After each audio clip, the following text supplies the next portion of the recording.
گنج بخشے فیض عالم مظہر نور خدا ناکشان پیر کامل کاملا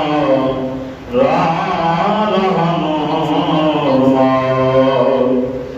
گنج بخشی آپ کی مشہور ہے سائیں کر کرم کروا کرم کروا کرم رکھ دو جہاں میں شرم امداد کن از بندے رماداد کن دردینہ دنیا شاد کن یا غوث اعظم دستگیر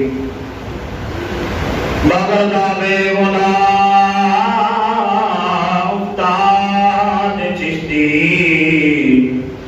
مدد کن یا معین الدین چشتی خواجہ بدہا بادشاہ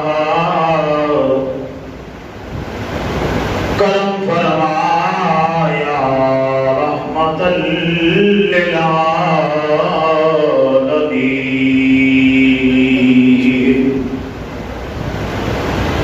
حمد و ثنا اور حضور شفیع معظم نور مجسم سیاح مقام سید شجاع جناب حضرت محمد مصطفیٰ صلی اللہ تعالیٰ علیہ وآلہ وسلم کی بارگاہ والی مقبت میں ہدیہ درود اسلام کا نذرانہ عقیدت و محبت پیش کرنے کے بعد حاضرین و سامعین گرامی مقبت بزرگوں نوجوان ساتھیوں آپ کی شان کے حوالے سے یہ دیکھا جائے تو آپ کی سب سے پہلی دلیل یہ ہے کہ آپ خاندان رسول صلی اللہ علیہ وآلہ وسلم کی فرد ہیں والد کی طرف سے آپ حسنی ہیں اور والدہ کی طرف سے حسینی ہیں یعنی یہ آپ کا نسب ہے اور جب بھی کسی فرد کو جانچنا ہو دیکھنا ہو اس کے بارے میں معلوم کرنا ہو کہ یہ کیسا ہے تو سب سے پہلے اس کا نسب ہی دیکھا جاتا ہے پھر اس کی سیرت کردار دیکھا جاتا ہے اس کا مشرب دیکھا جاتا ہے اس کا مسلک دیکھا جاتا ہے تو حضرت داتا گنج بخش علی حجویری علیہ الرحمہ آپ کا سلسلہ نسب اعلیٰ و اعلیٰ ہے کہ آپ خاندان رسول صلی اللہ علیہ وآلہ وسلم سے آپ رشتہ رکھنے والے ہیں آپ کا ریلیٹیو جو ہے وہ حضور صلی اللہ علیہ وآلہ وسلم سے ہے کہ خونی رشتہ جو ہے وہ حضور سے ملتا ہے اور مشرباً آپ جنیدی ہیں مسلکاً آپ حنفی ہیں آگے تھوڑی تفصیل ہم کھولتے ہیں یہ بھی حضرت سیدنا دادا گنج بخش علی حجویری علیہ الرحمہ کی خطبے میں اس ربائی میں یہ شعر ہے نا کہ گنج بخش فیض عالم مظہر نور خدا یہ ربائی لکھنے والے حضرت خواجہ معین الدین چشتی اجمیری سنجری علیہ الرحمہ ہیں آپ بھی آل رسول ہیں حضرت امام حسین کی نسل سے ہیں تو آپ نے جب چلہ حضرت حضور داتا گنج بخش علی حجویری علیہ الرحمہ کی بارگاہ میں 40 دن اور راتیں گزاری جب فیض عالم سے فیض پایا تو جاتے وقت آپ نے یہ روائی لکھی گنج بخش فیض عالم مظہر نور خدا ناقصانا پیر کامل کاملا رہنما یہ وہ بارگاہ ہے کہ جہاں سے کوئی خالی ہاتھ بھی آئے تو یہ گنج بخش فیض عالم جو ہے اسے خالی راہ نہیں لوٹاتا یہاں فیض کے خزانے بھر بھر کے لٹائے جاتے ہیں لیکن مانگنے والوں کی آنے والوں کی جھولی ہی تنگ ہوتی ہے کہ وہ اپنا دامن کی طرح پھیلاتے ہیں اب ہر کسی کی قسمت ہے، جس کی قسمت میں جتنا ہوتا ہے وہ اتنا دامن پھیلاتا ہے، اتنا بیل سمیٹ کے چلا جاتا ہے۔ آپ نے حضور دادا گنج بخش علی حجویری علامہ کی مزار پر جب چلا کیا تو پھر جاتے وقت یہ شعر لکھا تھا، تو اس شعر کی وجہ سے بھی آپ بہت زیادہ مشہور و معروف ہوئے۔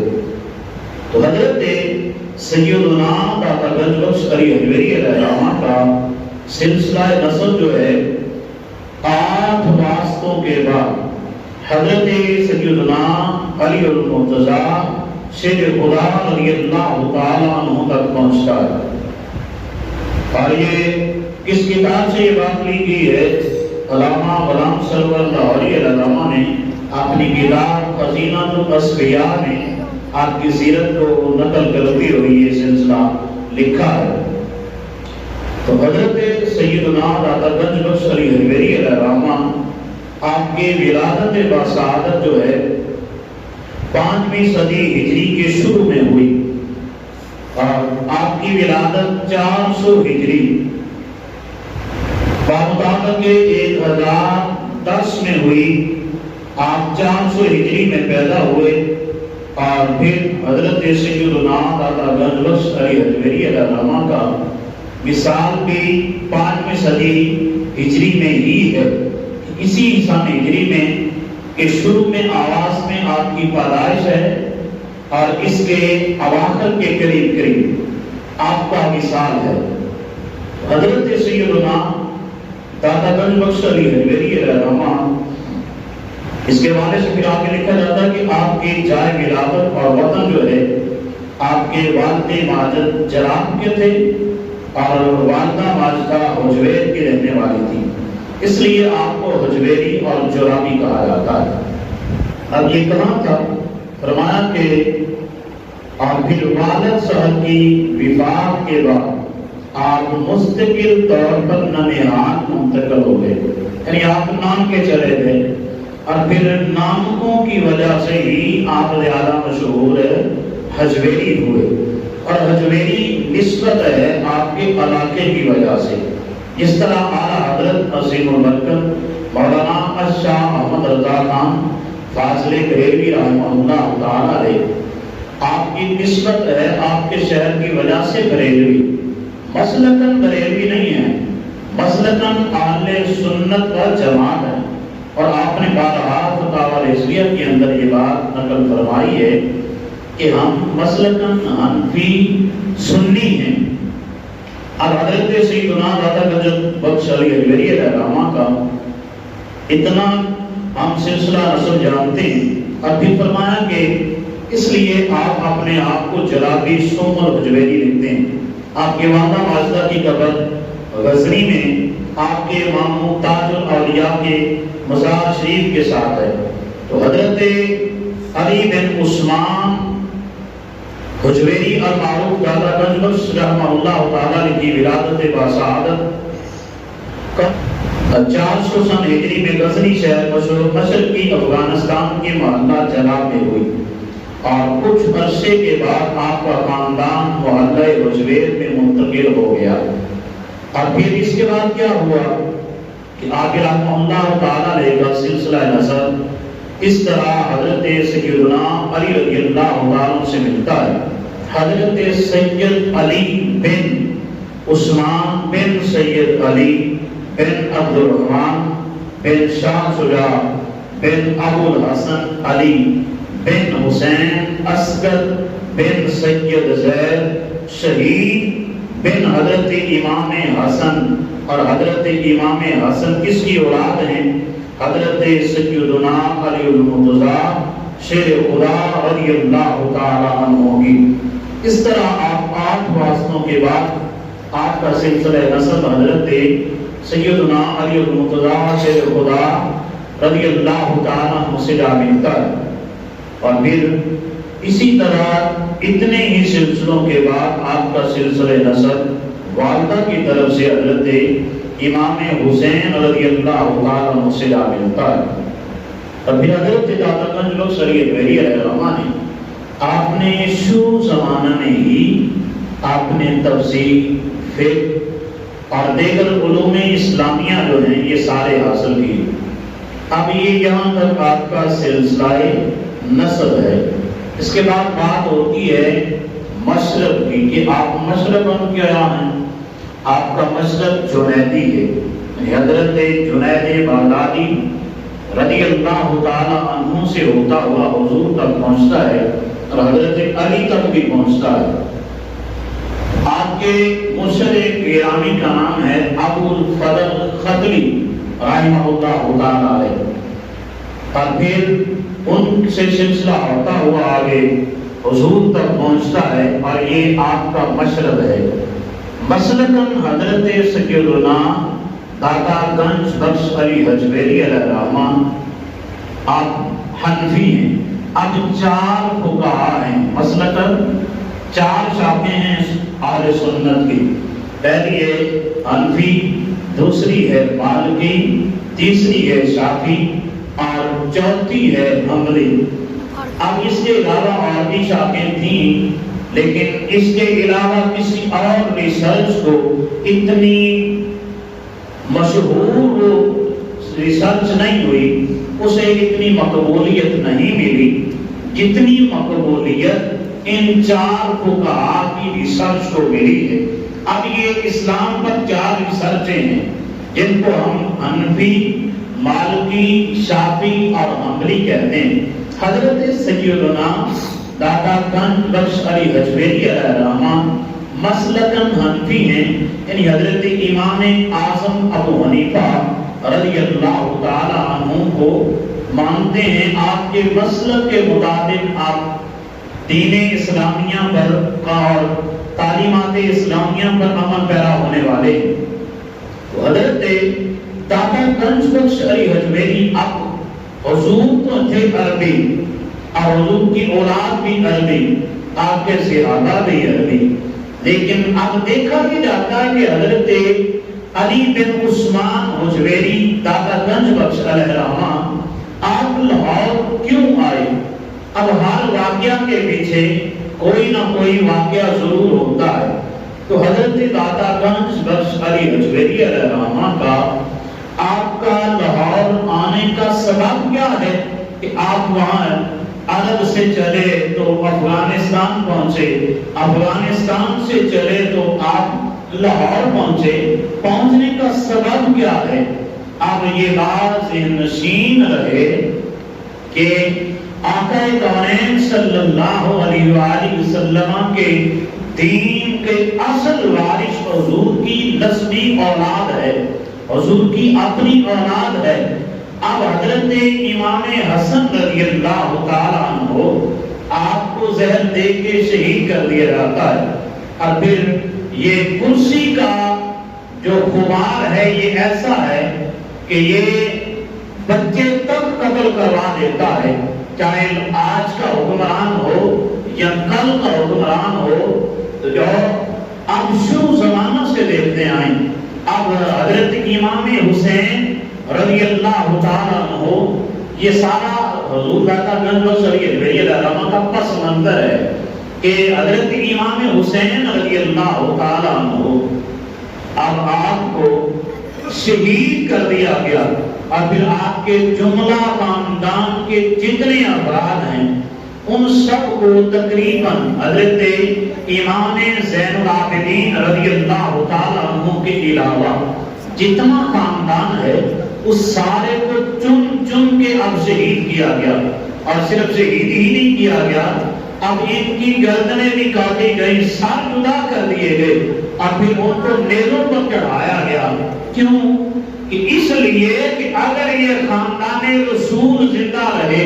اب بادشاہ جو ہوتا ہے اسے ڈر ہوتا ہے کہ اس بندے کی وجہ سے میری کرسی کو خطرہ ہے. تو جس بندے کی وجہ سے کرسی کو خطرہ ہو اب اس کا پہلا کام یہ ہوتا ہے کہ اب جس بندے کی وجہ سے میری کرسی کو خطرہ ہے پہلے اسے ٹھکانے لگایا جائے. تو حضرت امام حسین رضی اللہ تعالیٰ عنہ آپ کو شہید کر دیا جاتا ہے، آپ کے جملہ خاندان کو شہید کیا جاتا ہے. اب یزید نے اور یزید کے پیروکاروں نے سارا کام تو یہ کیا. اب پھر اس نے مدینے تک چڑھائی کی، حضور کی آل کو شہید کیا، حضور کے اصحاب کو شہید کیا۔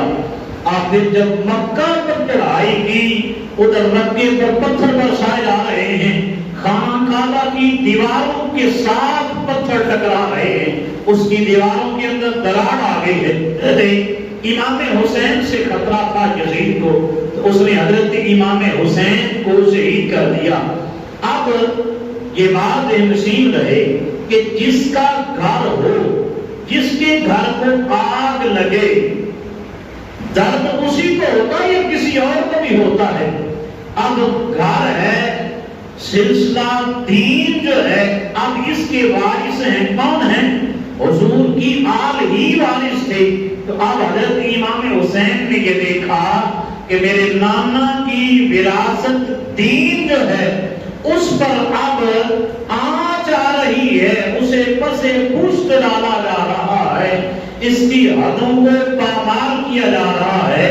تو اب آپ دین مصطفیٰ کو بچانے کے لیے، اپنے گھر کو آگ لگی ہے نا، اب اس آگ کو بجھانے کے لیے، اس آگ کو، اس گھر کو بچانے کے لیے آپ اب باہر نکلے ہیں، ظلم کے خلاف اٹھتے ہیں۔ اور یہی اللہ والوں کی تسبیح ہوتی ہے۔ لوگ سمجھتے ہیں کہ ہم جو ہاتھ میں تسبیح دانوں والی پکڑتے ہیں، لکڑی کے یا لیلن کے دانوں والے تسبیح پکڑتے ہیں، یہی تسبیح ہوتی ہے۔ نہیں نہیں، اب فرعون کو کس سے خطرہ تھا؟ اس کے ایک نجومی نے، ایک بدبخت نے یہ خبر دی تھی کہ میں نے یہ خواب دیکھا ہے کہ ایک فرد، ایک بچہ تیرے دور حکومت میں ایسا پیدا ہوگا، تیری سلطنت میں، کہ جو تیری تخت کو الٹ کے رکھ دے گا۔ تو اب اس نے یہ نہیں کہا کہ وہ نوجوان، وہ بچہ پیدا ہوگا، نوجوان ہوگا، میرے سامنے آئے گا تو اس کے ساتھ مقابلہ کروں گا، نہیں نہیں۔ اس نے اب کیا کیا؟ اس نے کہا کہ اب بچے جو ہیں وہ پیدا ہونے سے پہلے ہی انہیں جلا دیا جائے، انہیں ختم کر دیا جائے۔ اب ڈر تھا نا، تو اب بچوں کو ذبح کرنا شروع کر دیا۔ تو حضرت امام حسین رضی اللہ تعالیٰ عنہ کو یزید نے شہید کیا، پھر آپ کے خاندان کو شہید کیا۔ اب اس کے بعد پھر وقت گزرا، اب حضرت امام زین العابدین رضی اللہ تعالیٰ عنہ کا زمانہ ہے، وقت گزرتا گیا، آپ کی زندگی گزر رہی ہے، دن رات آپ کے دن روتے ہیں، رات کو روتے ہیں، اور یاد رہے کہ دن اور رات میں آپ 1000 نوافل ادا کیا کرتے تھے۔ محدثین نے، مفسرین نے یہ بات لکھی ہے کہ آپ کے 500 درخت تھے، کس چیز کے؟ زیتون کے۔ ہر درخت کے نیچے آپ 2 نفل ادا کیا کرتے تھے۔ اور حضرت امام زین العابدین رضی اللہ تعالیٰ عنہ، آپ کی زندگی اس طرح گزر رہی ہے۔ اور پھر ایک دن یہ بھی ہوا کہ لوگوں نے دیکھا کہ آپ اپنے گھر میں، اپنی کٹھیا میں عبادت کر رہے ہیں۔ اچانک کیا ہوتا ہے کہ آپ کی کٹھیا کو آگ لگ جاتی ہے، آپ جہاں کھڑے ہیں وہی کھڑے نماز ادا کر رہے ہیں۔ لوگوں نے شور مچایا، لوگ کوئی ادھر سے آتا ہے پانی لے کے، کوئی ادھر سے آتا ہے، اب لوگ آ رہے ہیں، لوگ جا رہے ہیں، پانی پھینک رہے ہیں اس پہ۔ لیکن حضرت امام زین العابدین رضی اللہ تعالیٰ عنہ، آپ کو ذرا برابر کی خبر نہیں ہوتی کہ میرے 4 چفیرے کیا ہو رہا ہے۔ یہ ہے نمازی، اور ایک آج کے نمازی ہیں، یا نہ جانے نماز کے اندر بھی کھڑے، کوئی ادھر دیکھ رہا ہے، کوئی ادھر دیکھ رہا ہے۔ مسجد میں بعد میں آتے ہیں، گھر کی خبر پہلے ہوتی ہے کہ کب مصلی پر امام کھڑا ہو اور ہم نماز پڑھے اور ہماری دوڑ لگ جائے، ہم نے جا کے فلاں کام کرنا ہے، فلاں کرنا ہے۔ اب حضرت امام زین العابدین رضی اللہ تعالیٰ نے نماز مکمل کی۔ نماز مکمل کرنے کے بعد جب آپ نے اپنے 4 چفیرے دیکھا کہ یہاں تو گھر تھا، کمرہ تھا جس میں کھڑا تھا، 4 چفیرے تو سب کچھ جل چکا ہے۔ لوگوں نے کہا کہ امام آپ کو خبر نہیں ہوئی؟ کہا بالکل خبر نہیں ہوئی کہ کیا ہو رہا ہے میرے 4 چفیرے۔ لوگوں نے کہا کہ آگ لگی تھی، ہم آگ کو بجھا رہے تھے، آپ کو خبر نہیں ہوئی؟ آپ نے فرمایا ارے نادانو، تم دنیا کی آگ بجھا رہے تھے، میں جہنم کی آگ بجھا رہا تھا۔ اس طرح آپ کی زندگی گزرتی ہے، دن کو نوافل پڑھتے ہیں، فرض نمازیں ادا کرتے ہیں۔ اور یہ بات نشین رہے کہ جہاں آل رسول ہوتی ہے، بیٹھتی ہے، وہاں لوگوں کا ہجوم ہو ہی جاتا ہے۔ اب ایجنسیوں والے آتے ہیں کہ فلاں پیر کے پاس، فلاں مولوی کے پاس کتنے لوگ بیٹھتے ہیں، مولوی کہتا کیا ہے، اور پھر اس کو باتیں کیا کرتا ہے، لوگ اس سے محبت کتنی کرتے ہیں۔ یہ تو ہو ہی نہیں سکتا کہ اللہ والا کہاں بیٹھے، آل رسول کہیں بیٹھی ہو تو لوگ اس کے پاس نہ آئیں، لوگ اس سے پیار نہ کریں۔ اب لوگ آ ہی جاتے ہیں، کوئی ہاتھ چوم رہا ہے، کوئی پیر چوم رہا ہے۔ اب مروان کا دور حکومت آیا، اس نے دیکھا کہ خطرہ مجھ سے کس سے ہے، مجھے امام زین العابدین سے سب سے زیادہ خطرہ ہے کہ میری کرسی الٹ جائے گی، میری حکومت باقی نہیں رہے گی۔ اس نے آپ کے گلے میں تاک ڈال دیا، پاؤں میں بیڑیاں ڈال دی، اور پھر آخر آپ کو زہر دے کے شہید کر دیا جاتا ہے۔ اور پھر اس کے بعد کون آتا ہے؟ حضرت امام زین العابدین کے بیٹے حضرت امام باقر رضی اللہ تعالیٰ عنہ آتے ہیں۔ آپ کا نام محمد ہے، باقر آپ کا لقب ہے۔ اب لقب کس وجہ سے باقر دیا گیا؟ اب باقر کس کو کہتے ہیں؟ باقر اس کو کہتے ہیں کہ جو دین مصطفیٰ کی باتیں ڈھونڈ ڈھونڈ کے دین مصطفیٰ کے اندر جو نقص لوگ پیدا کر رہے تھے ان نقصوں کو ختم کرے، دین مصطفیٰ کے جو آپ کی حدود ہیں، دین مصطفیٰ کی قرآن جو کہتا ہے، احادیث مصطفیٰ جو کہتے ہیں، اس پر عمل کیا جائے۔ بلاخر حضرت امام زین العابدین امام باقر رضی اللہ عنہ آپ کی بھی زندگی گزر رہی ہے، اور پھر آپ کو بھی زہر دے کے ہی شہید کیا جاتا ہے۔ پھر آپ کے بعد آپ کے بیٹے آتے ہیں، حضرت امام محمد زید اور حضرت امام جعفر صادق رضی اللہ تعالیٰ۔ ان کے بعد حضرت امام موسیٰ کاظم آتے ہیں، حضرت امام علی رضا آتے ہیں، امام نقی علی آتے ہیں۔ اب سب کا زمانہ گزرتا رہا اور ان کو شہید کیا جاتا رہا۔ اب حضور کی آل جملہ ممالک میں پھیلتی گئی، کوئی اس بستی میں ٹھہرتا ہے، کوئی اس بستی میں جاتا ہے، اور اسی طرح چلتے چلتے حضرت آقا علی حجویری علیہ الرحمہ افغانستان آپ کے آباء و اجداد آتے ہیں، اور پھر آپ کو افغانستان سے حکم ہوتا ہے، آپ کے مرشد گرامی یہ حکم کرتے ہیں کہ اے دادا علی حجویری، اب تمہاری ڈیوٹی یہ ہے کہ فلاں جگہ پر فلاں علاقے میں ایک بندے کی ضرورت ہے کہ وہ دین مصطفیٰ کا پرچار کرے، تبلیغ کرے، لہذا تمہاری آج سے ڈیوٹی ہے کہ تم لاہور چلے جاؤ۔ آپ نے اپنے شیخ کامل کی بارگاہ میں یہ عرض کی کہ حضور وہاں تو پہلے ہی میرے ایک پیر بھائی میرا شاہ حسین موجود ہیں، لیکن آپ مجھے کیوں بھیج رہے ہیں؟ کہا اس وقت تیری وہاں ضرورت ہے۔ جب دادا گنج بخش علی حجویری علیہ الرحمہ آپ لاہور پہنچے تھے تو سیرت نگاروں نے یہ بات لکھی ہے۔ آج تو ہر بندہ منہ اٹھا کے بات کر دیتا ہے جی ولیوں نے کیا کچھ نہیں ہے، فلاں بندے نے کچھ نہیں کیا۔ اب ادھر آیت پڑھ جاتی ہے الا ان اولیاء اللہ لا خوف علیہم ولا هم یحزنون، تو اس کی طرف سے کیا بات آتی کہ بابے تو شاہی کوئی نہیں؟ میں نے کہا ہاں بابے شاہ ہے نے بچے، تیرے پتا کوئی نہیں کہ بابے شاہ بھی نہیں، تیرے یہ نہیں نا پتا کہ میری ماں شاہ کوئی نہیں، اس لیے تو کہنے کہ بابے شاہ کوئی نہیں۔ اب قرآن سمجھنے کے لیے بھی بابے کی ہی ضرورت پڑے گی، بابا ہی سمجھائے گا کہ قرآن کیا ہے۔ ادھر آیت پڑھ جاتی ہے صراط الذین انعمت علیہم، کہ اے ہمارے الہ ہمیں ان کے راستے پر چلا جن پر تو نے انعام کیا ہے۔ اب ادھر سے لوگ کہتے ہیں جی نہیں باقی تو شاہی کوئی نہیں۔ میں نے کہا نا باقی ہی سب کچھ ہیں۔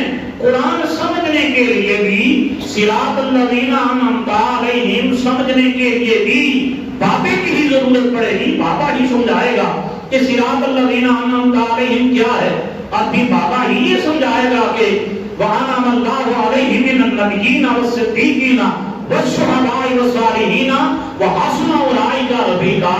بابا ہی یہ سمجھائے گا، اور اس آیت میں واضح یہ حکم دیا ہے کہ بابے ہی بہت کچھ ہے، اور کتنا کچھ ہیں۔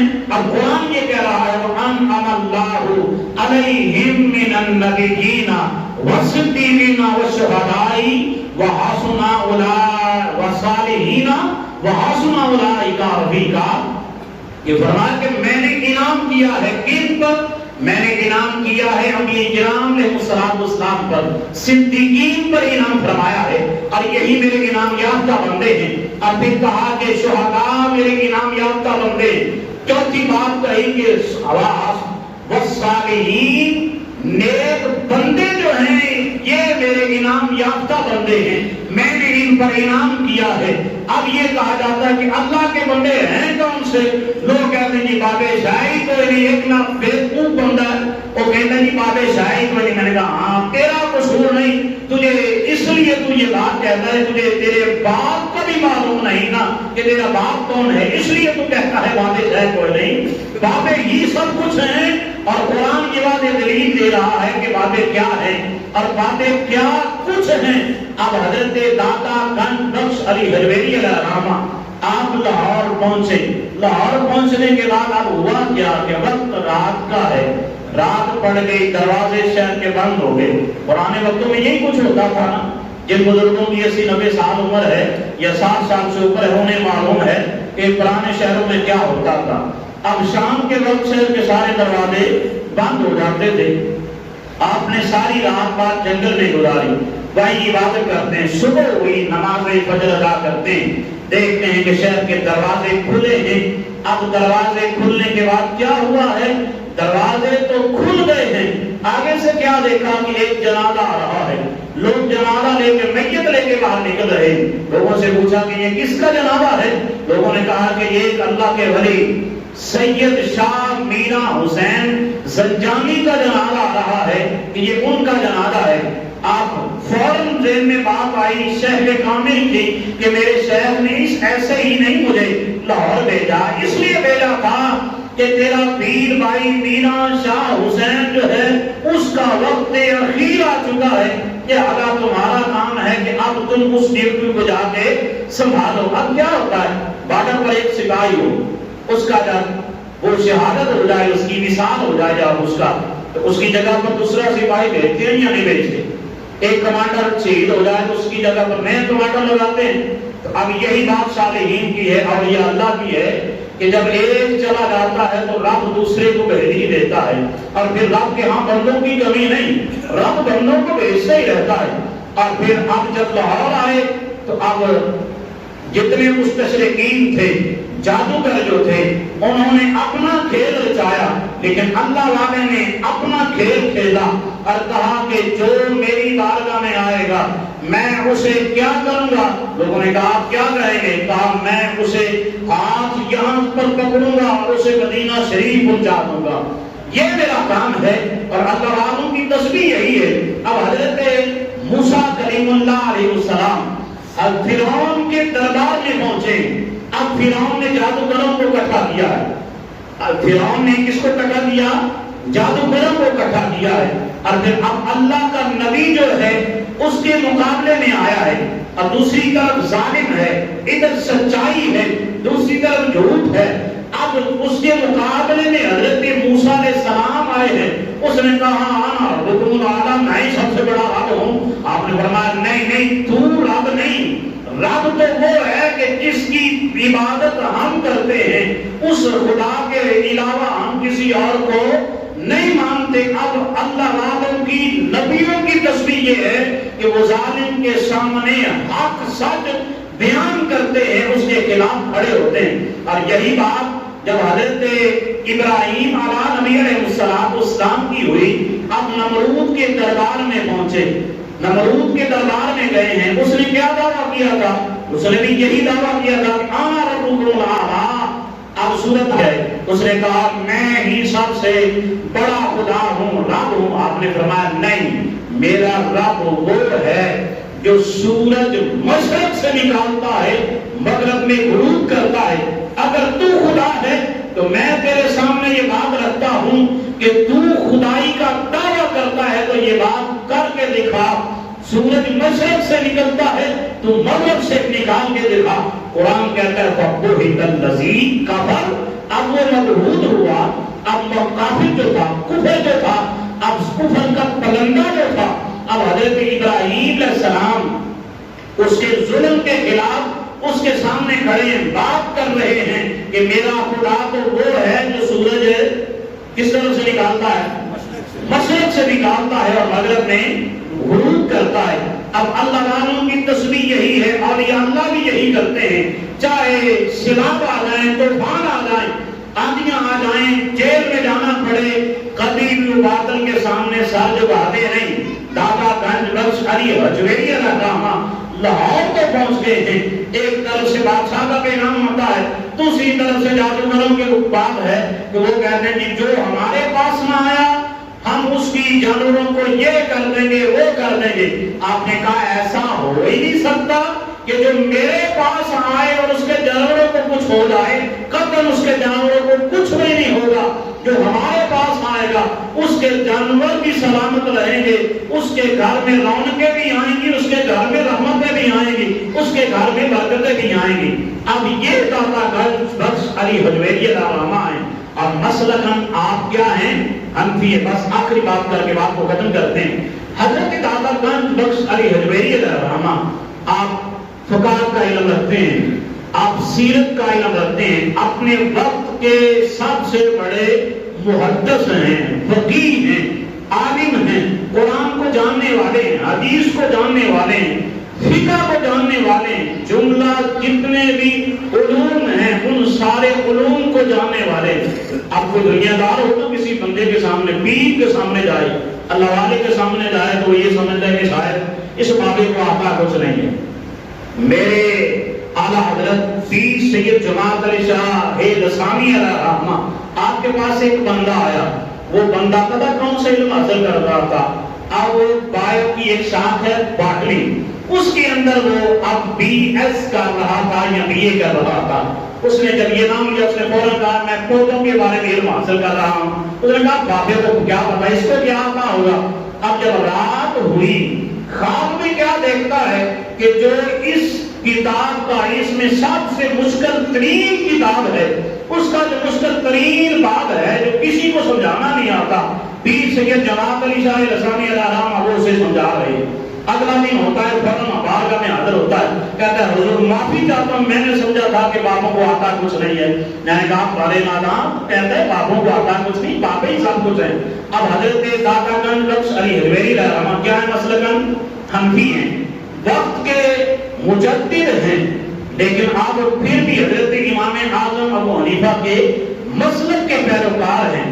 اب اتنے بڑے بزرگ ہیں، اب حج کرنے کے لیے جاتے ہیں، جب حج کرنے کے لیے گئے باب السلام کے دروازے کی طرف سے آپ باہر نکلتے ہیں حضور کے روضہ مبارک سے، اب دیکھا کہ حضور دو عالم صلی اللہ تعالیٰ علیہ وسلم خود حضور آ رہے ہیں، اور حضور نے ایک بوڑھے بابے کو کیا کیا ہے؟ اپنی بغل میں لگایا ہوا ہے، اسے حضور ساتھ لے کے آ رہے، اٹھا کے لے کے آ رہے ہیں۔ اب جب قریب پہنچے تو عرض کی نانا جان یہ سفید داڑھی والا بزرگ کون ہے؟ تو حضرت حضور اکرم صلی اللہ علیہ وآلہ وسلم نے ارشاد فرمایا اے علی حجویری تجھے نہیں معلوم کہ یہ کون ہے؟ یہ تیرا امام، تیرے علاقے کا امام، امام اعظم ابو حنیفہ ہے۔ اور یہ بات نصیب رہے کہ جب اتنے بڑے بزرگ ہو کے اپنے گلے میں فقہ کا پٹا ڈال رہے ہیں، ہار ڈال رہے ہیں، تو پھر آج ہم نالائقوں کو کیا ہے کہ ہم کسی امام کا پٹا اپنے گلے میں نہ ڈالیں۔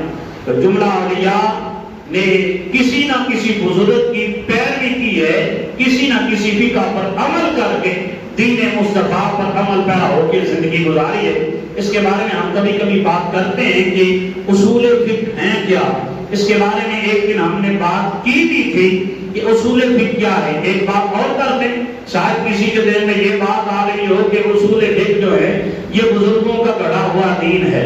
لوگ یہی کہتے ہیں کہ فلاں بندے کا دوسری طرف دین مصطفیٰ ہے، احادیث ہے، اور ادھر لوگ بابوں کو پیش کرتے ہیں۔ ارے نادان، بابوں کو نہیں، بابوں نے ہی قرآن بتایا ہے۔ حضرت امام اعظم ابو حنیفہ رحمہ اللہ تعالی کس کی بارگاہ میں حاضر ہیں؟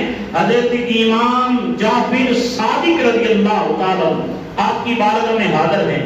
اب حضرت امام جعفر صادق آپ کے پاس آئے، آ کے عرض کی کہ اے ابو حنیفہ تو وہ ہے جو اپنی رائے سے میرے نانا کے دین کو بدل رہا ہے۔